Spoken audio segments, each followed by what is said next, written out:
Comment réagir en cas d'infarctus? Partie 2 sur 4. Réagir en cas d'infarctus. Soyez prêt à toute éventualité, préparez-vous à toute éventualité avant qu'un infarctus se produise. Sachez où se trouve l'hôpital le plus proche de chez vous et de votre bureau, gardez une liste des numéros et informations d'urgence dans un endroit visible de votre maison, si quelqu'un se trouve chez vous en cas d'accident, il saura ce qu'il faut faire. Agissez rapidement. Des mesures immédiates vous éviteront de graves dommages au cœur et pourront même vous sauver la vie. Plus vite vous réagirez en cas de symptômes d'infarctus, plus vous aurez de chances de survivre. Téléphonez au service d'urgence. Téléphonez au service d'urgence ou demandez à quelqu'un de vous conduire à l'hôpital. Ne prenez pas le volant. Rendez-vous chez un médecin réputé aussi vite que vous le pourrez. En général, le malade ne doit pas rester seul, sauf si c'est pour appeler les urgences.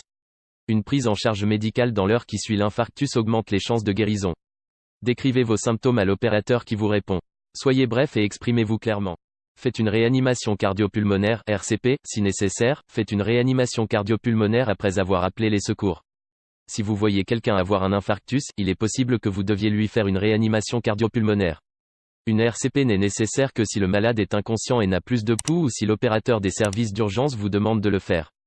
Continuez la réanimation jusqu'à l'arrivée de l'ambulance et des médecins.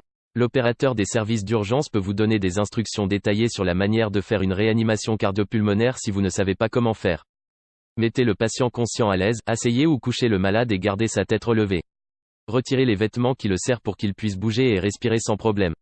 Ne laissez pas une personne qui ressent une douleur à la poitrine ou qui vient d'avoir un infarctus marcher. Prenez des comprimés de nitroglycérine. Prenez des comprimés de nitroglycérine conformément aux recommandations de votre médecin. Si vous avez des antécédents de crise cardiaque et si votre médecin vous prescrit de la nitroglycérine, prenez les comprimés chaque fois que vous ressentez les symptômes de l'infarctus. Votre médecin devrait vous indiquer à quel moment prendre les comprimés. Mâchez une aspirine. Mâchez une aspirine en attendant l'ambulance. L'aspirine rend vos plaquettes moins collantes, prévient la formation de caillots sanguins et permet au sang de circuler dans vos artères. Si vous n'en avez pas sous la main, ne prenez rien. Aucun autre analgésique en vente libre ne produit les mêmes effets. En mâchant l'aspirine, il arrive dans votre sang plus vite que si vous vous contenez de l'avaler. La rapidité est primordiale dans le traitement des crises cardiaques. Merci d'avoir regardé cette vidéo, n'hésite pas à liker et à t'abonner à la chaîne, dis-moi ce que tu penses dans les commentaires.